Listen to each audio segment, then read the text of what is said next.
Hi students. Next, limitations of octet role. Limitations of octet role. Here, in the limitations of octet role, what is octet role? We said yes, every element will try to acquire 8 electrons in its valence shell for its stability. That is octet role. If they are not getting 8 electrons by the chemical bond formation also, even after formation of chemical bond, if it is not getting 8 electrons, it may be less than 8 electron or more than 8 electrons, or it may be some differently, but not 8 electrons. Then even that molecule exists or not, we can check. That is said in the form of limitations of octet role. Means octet role is not followed by this type of examples.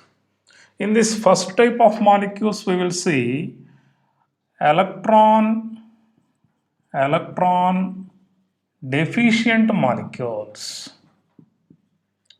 Electron deficient molecules. Here, electron deficient molecules means which are having less than 8 electrons. Means they are not having octet configuration in their valency shells. For this example is BeCl2.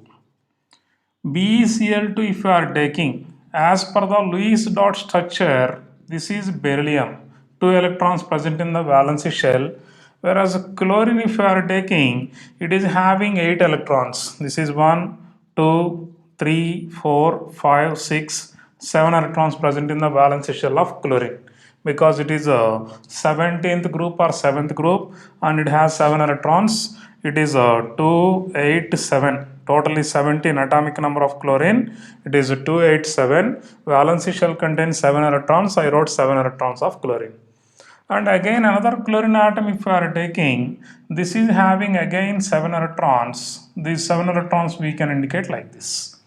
Whenever these are participating a molecule, these are forming a bonding, then what they will do, chlorine and this beryllium are sharing these 2 electrons, and so we are getting this type of 8 electron configuration for chlorine, and again chlorine is sharing this electron and getting 8 electron.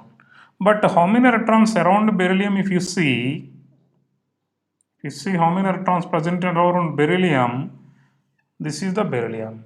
Here how many electrons are present? This is 1, this is 2, this is 3, this is 4.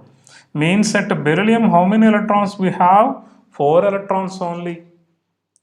At chlorine we have 8 electrons, at chlorine 8 electrons we have, but at beryllium we have only 4 electrons. Means beryllium is not having octet, even though beryllium chloride molecule is a stable molecule. It is not unstable. And second one I am taking BCl3.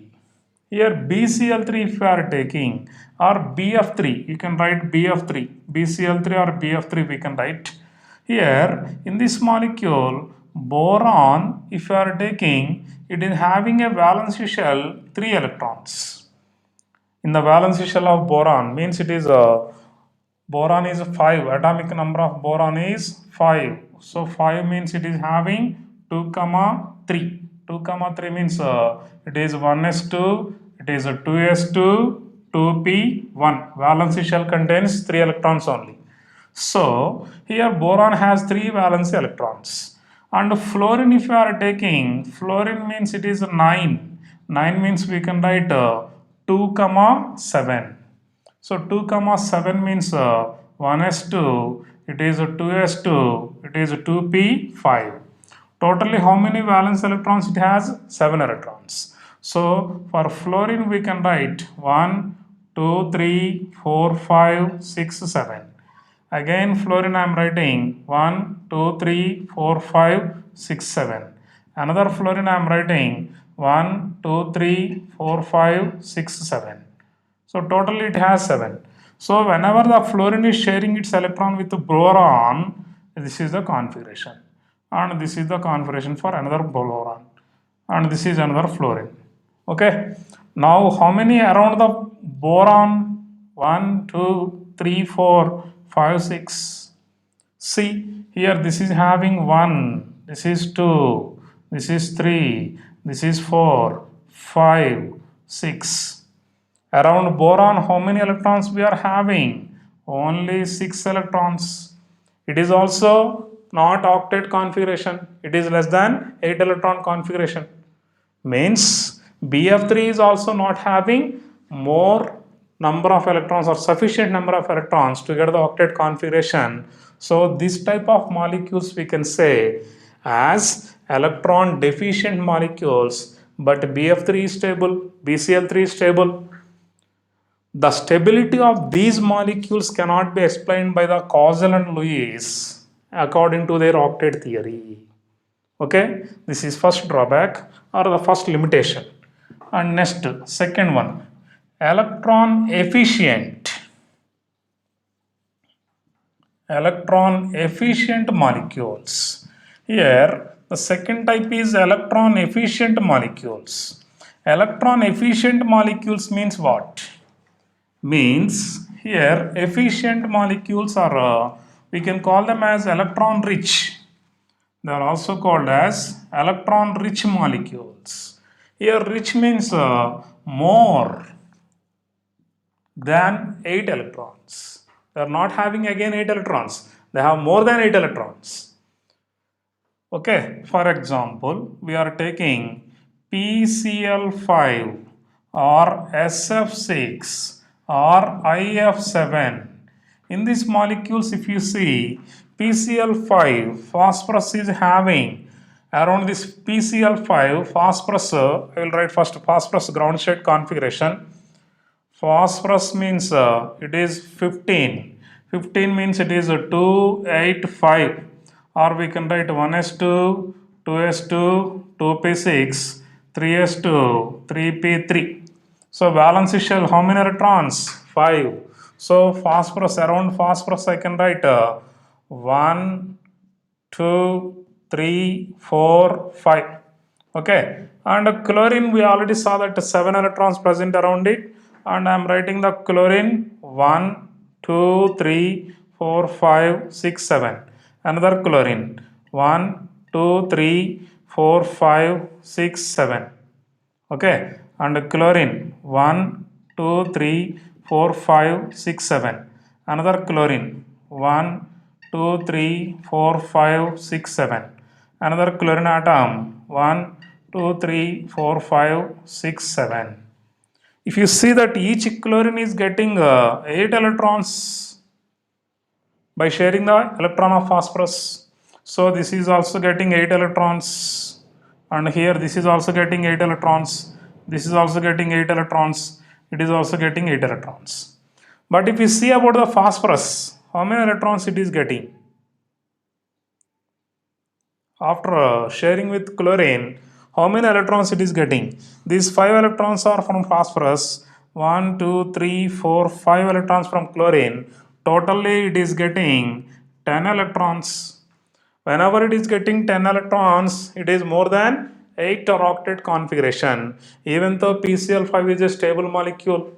Similarly, if SF6 is taken, it is getting 12 electrons, and IF7 is getting 14 electrons around iodine. So the central atoms are getting more than octet configuration. Even though the more than octet configuration is present in those central atoms, they are stable. Their stability cannot be explained by the causal Lewis theory. Okay, so this is second limitation. And the third limitation I am giving, there is odd electron molecules.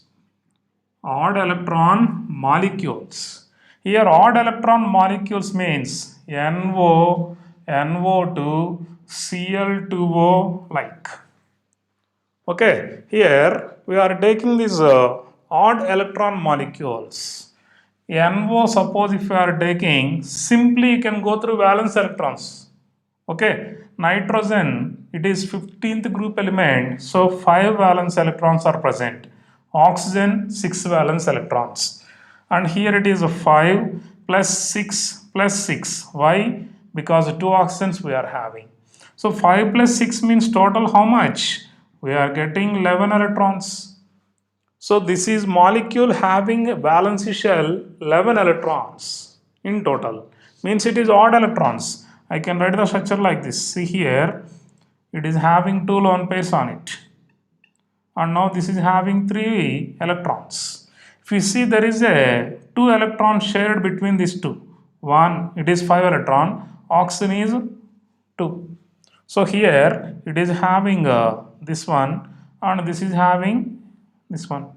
See how many electrons present around it? 1, 2, 3, 4, 5, 6, 7. Around nitrogen, 7 electrons is present. So, totally, if this molecule is taken, it is an odd electron molecule. 5, 6, 6 here, 12 plus 5, 17 electrons we are having. And chlorine, 7 plus 7 plus 6. 7 2s are 14 plus 6. Sorry, ClO2. Not Cl2O, it is ClO2. So 7 plus 6 plus 6. Here it is ClO2 molecule. 6 2s are 12. 12 plus 7, how much? It is 19 electrons. So these molecules are having odd number of electrons in their valence shell after the molecule formation, even though they are stable. And as per the octet rule, we can't get all this type of combinations actually, but we are getting. We are getting these combinations, and so the octet rule is only limited for few molecules, and this is not applicable for all molecules. Okay. Next, types of bonds. Here in the types of bonds, if you are taking, there are mainly two types of bonds. Here the first type is called as a strong bonds, or these are also called as interatomic bonds. Interatomic bonds. And second type is called as a weak bonds, or these are also called as intermolecular bonds. Intermolecular bonds. Interatomic bonds and intermolecular bonds. Here strong bond means how? Generally 200 kilojoules per mole energy. Nearly they are having 200 kilojoules per mole energy. Weak bond means 2 to 42 kilojoules per mole energy they are having. So they are called as weak bonds. And here strong bonds, if you are taking, there are different types of strong bonds. In this first one we are calling as ionic bond, and second one is called as covalent bond, and the third one is called as a coordinate covalent bond, coordinate covalent bond, and the fourth one is called as metallic bond. Metallic bond. And intermolecular bonds, if you are taking, there is a hydrogen bond and van der Waal attractive forces. Van der Waal attractive forces. Van der Waal attractive forces. So van der Waal attractive forces are considered as bond. So these are the strong bonds and weak bonds. Okay.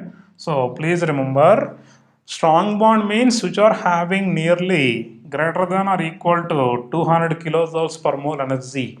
To break that bond, the required energy is high. And weak bond means the required energy is 2 to 42 kilojoules per mole energy only. And next here, interatomic bonds means between atoms. Interatomic. In between atoms, generally the bonds formed are called as interatomic bonds. And here ionic bond, covalent bond, coordinate covalent bond, metallic bond. And weak bonds, intermolecular bonds, here hydrogen bonding. We can explain later about this hydrogen bonding. And van der Waals attractive forces in between gaseous molecules. Generally, they are having van der Waals attractive forces.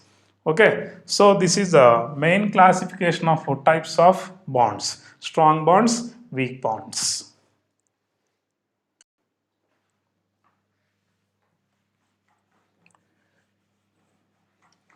So in this all types of chemical bonds, first we will go for the ionic bond.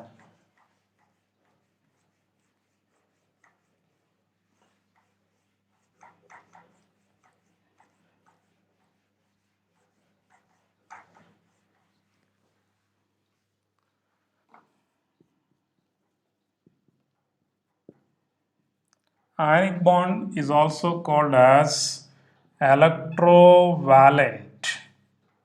It is also called as electrovalent bond. Ionic bond, or it is also called as electrovalent bond. What is an ionic bond or what is an electrovalent bond? Here, ionic bond or electrovalent bond. Generally, the bond formed between ions is called as a ionic bond simply. It is the bond formed between ions. What are the ions? Generally, we are having two types of ions. One is cation and the another one is anion. See, cation, anion.